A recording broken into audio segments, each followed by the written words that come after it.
नमस्कार दोस्तों, स्वागत है आपके अपने चैनल टेक्निकल गुरुजी अभिनव में।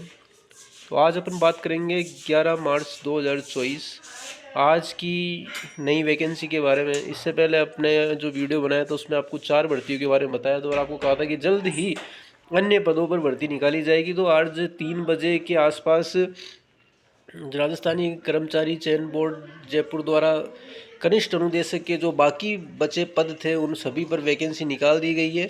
ये आपके सामने ये टोटल पोस्ट है। टोटल 1542 पोस्टों पे वैकेंसी निकाली गई है, जिसके अंदर गैर अनुसूचित क्षेत्र के तो है 1542 पोस्ट और अनुसूचित क्षेत्र के 279 पोस्ट, टोटल 1821 पोस्ट की वैकेंसी निकाल दी गई है। जिसमें आपके हर ट्रेड के ड्राफ्ट्समैन सिविल है, इलेक्ट्रीशियन है, इलेक्ट्रॉनिक मैकेनिक है, फिटर है, ICTSM ट्रेड है, मैकेनिकल डीजल है, mechanical motor vehicle, plumber, RAC trade, solar technician, turner, welder, wireman, cosmetology, sewing technology और computer operator and programming assistant COPA. तो ऐसे इस प्रकार से टोटल 1542 जो पोस्ट है गैर अनुसूचित क्षेत्र की, वो हर एक ट्रेड की राजस्थान के अंदर कनिष्ठ अनुदेशक भर्ती निकाल दी गई है।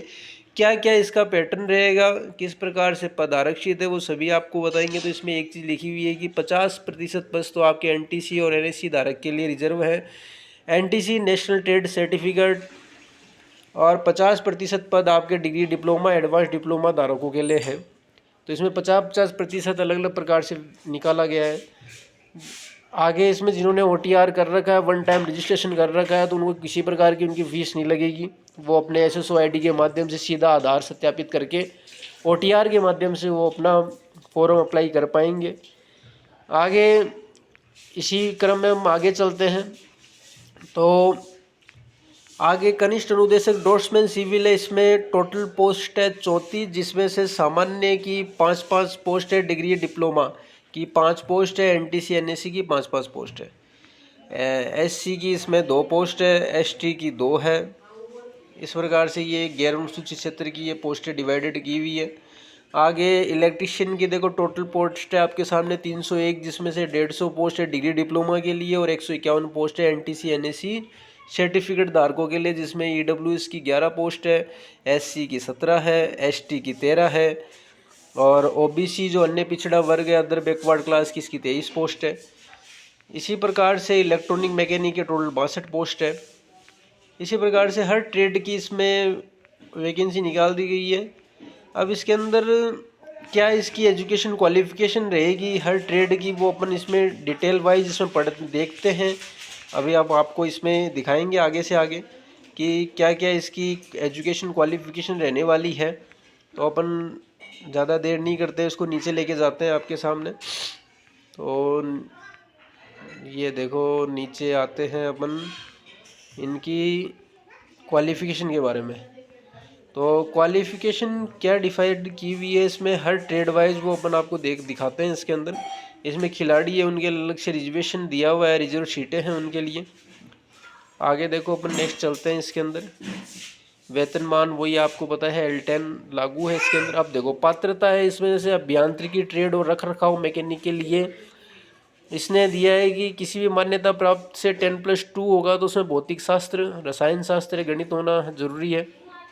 इसके बाद में 10+2 है और हो साथ में तकनीकी जो योग्यता है, टेक्निकल क्वालिफिकेशन, वो किसी भी विश्वविद्यालय से स्नातक अभियांत्रिकी प्रौद्योगिकी समुचित शाखा में डिग्री या फिर और DGT के तहत किसी प्रकार का सुसंगत राष्ट्रीय शिल्प अनुदेशक प्रमाण पत्र, इट मीन्स जो ITI होना चाहिए।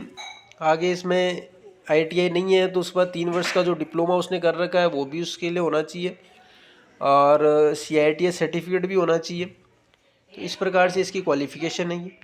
अनुभव की बात करें तो इसके अंदर जिसके पास स्नातक की डिग्री है उसके लिए 1 वर्ष का अनुभव है, जिसके पास एडवांस डिप्लोमा कर रखा है, जिसने डिप्लोमा ले रखा है उसको 2 साल का अनुभव चाहिए, जिसने ITI प्लस CITS कर रखी है उसको 3 साल का अनुभव चाहिए। तो ये आपके सामने ये आपको दिख रहा होगा। इस प्रकार से ये वैकेंसी डिवाइडेड की हुई है। देखो आपको दिखाते हैं हम। ये देखो 3 वर्ष का अनुभव इसमें है, 2 वर्ष का है और ये 1 वर्ष का है। इस प्रकार से ये अनुभव डिक्लेयर किए गए हैं इसके अंदर। आगे नेक्स्ट अपन इसी में चलते हैं। नेक्स्ट जो ट्रेड है वो आपकी गैर अभियांत्रिकी ट्रेड है। इसके अंदर भी वही चीज़ है आपके पास ITI CITS होना चाहिए, डिप्लोमा होना चाहिए, डिग्री होनी चाहिए 3 साल की। साथ में अनुभव के लिए वही सेम चीज़ है, डिग्री है तो 1 वर्ष का अनुभव चाहिए, डिप्लोमा है तो 2 वर्ष का चाहिए, और ITI और CITS कर रखा है तो उसके लिए 3 वर्ष का अनुभव चाहिए। नेक्स्ट आगे अपन चलते हैं नेक्स्ट ट्रेड में। इसमें आपकी है कनिष्ठ अनुदेशक computer operator and programming assistant COPA. इसके लिए आपको किसी भी मान्यता प्राप्त बोर्ड से सेकेंडरी या फिर 10+2 होना चाहिए। साथ में तकनीकी योग्यता में स्नातक कंप्यूटर विज्ञान, तो जो स्नातक होगा ना वो केवल और केवल कंप्यूटर विषय में होना चाहिए। इट मीन्स BCA होना चाहिए, कंप्यूटर अभियांत्रिकी, या फिर आपका B लेवल का जो सर्टिफिकेट है वो भी हो सकता है, A लेवल का सर्टिफिकेट भी हो सकता है, या फिर सूचना प्रौद्योगिकी में 3 वर्ष का डिप्लोमा भी हो सकता है, या फिर आपने MCA कर रखा है वो भी हो सकता है, MSc ITI भी चल सकता है इसमें। साथ में इसमें यदि एडवांस डिप्लोमा कर रखा है आपने, ATI का कोर्स कर रखा है तो वो भी एलिजिबल है। साथ में यदि आपके पास राष्ट्रीय शिशुता प्रमाण पत्र, आप अप्रेंटिसिप कर रखा है, यदि नेशनल ट्रेड सर्टिफिकेट है आपके पास, आपने कोपा से ITI कर रखी है, और इसमें अनिवार्य योग्यता आपको दे रखी है इसने कि CITS होना चाहिए। मतलब इसी ट्रेड में DGT के अधीन किसी भी प्रकार का सुसंगत राष्ट्रीय शिल्प अनुदेशक प्रमाण पत्र, जो आपका ITI कोपा है इस ट्रेड से रिलेटेड, आपकी जो CITS है, CITS आपका CA से ट्रेड से होना चाहिए। इसने साफ लिखा है यहाँ पे कि आपका जो CITS है वो आपका CA से ट्रेड से होना चाहिए। सुसंगत राष्ट्रीय शिल्प अनुदेशक प्रमाण पत्र NCIC नेशनल क्राफ्ट इंस्ट्रक्टर्स का जो सर्टिफिकेट है NCIC आपका होना चाहिए इसके अंदर। नेक्स्ट आगे अपन अनुभव की बात करते हैं, तो अनुभव के लिए वही है इसमें कि यदि आपने स्नातक कर रखा है तो 1 वर्ष का अनुभव चाहिए।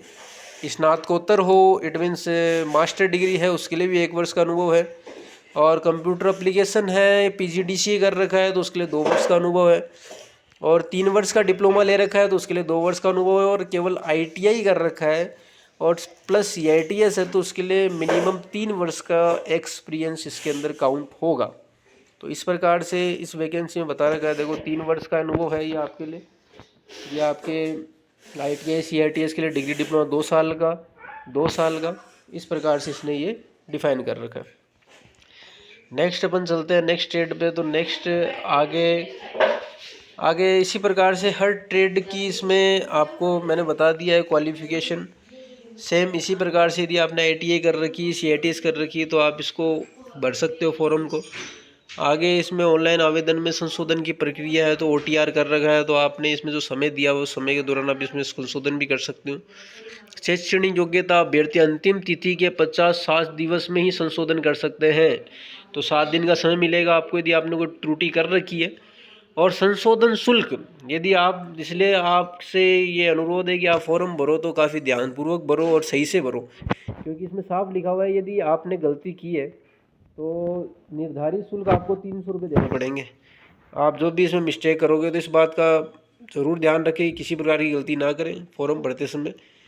आगे इसी के अंदर ही आपकी इसमें एक नया लेटर नया भी आया है, जिसके अंदर एग्ज़ाम डेट भी इसने कैलेंडर निकाल दिया है राजस्थान कर्मचारी चयन बोर्ड ने। तो वो कैलेंडर भी मैं आपको दिखाना चाहूँगा। ये हमने वैकेंसी की बात की, आगे इसका कैलेंडर है वो आ चुका है, तो हम आपको कैलेंडर भी दिखाना चाहेंगे। देखो इसका, ये देखो ये आपके सामने ये इसका कैलेंडर है, देखो आपको दिखा देते हैं बड़ा जूम करके।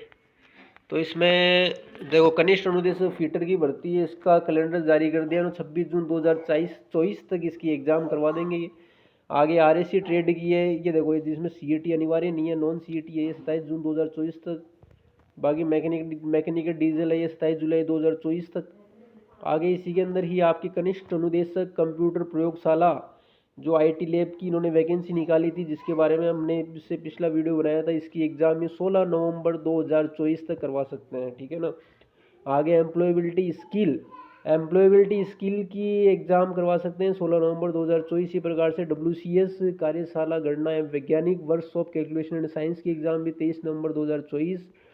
आगे कनिष्ठ अनुदेशक ड्राफ्ट्समैन सिविल DMC जो ट्रेड है, इसकी एग्ज़ाम प्रस्तावित है जनवरी-फरवरी 2025 तक। तो ये जो अब जो वैकेंसी आई है इसकी लगभग ट्रेडों की एग्ज़ाम इन्होंने जनवरी-फरवरी का 2025 है। एक चीज़ और बताना चाहूँगा, यदि जिसने CITS नहीं कर रखा तो वो 2024-25 में यदि अपेयरिंग है तो वो भी इसमें फॉर्म फिल कर सकता है। जो भी करंट में 2024-25 सेशन में अपेयरिंग है, क्योंकि एग्ज़ाम इसकी लगेगी 2025 में, तब तक आपकी CITS कंप्लीट भी हो जाएगी, तो एग्ज़ाम से पहले पहले आपका क्या CITS सर्टिफिकेट इसमें मान्य होगा। तो आज के वीडियो में इतना ही। यदि आप कुछ और इसके बारे में कुछ और जानकारी लेनी है तो आप कमेंट बॉक्स में कमेंट करें। धन्यवाद।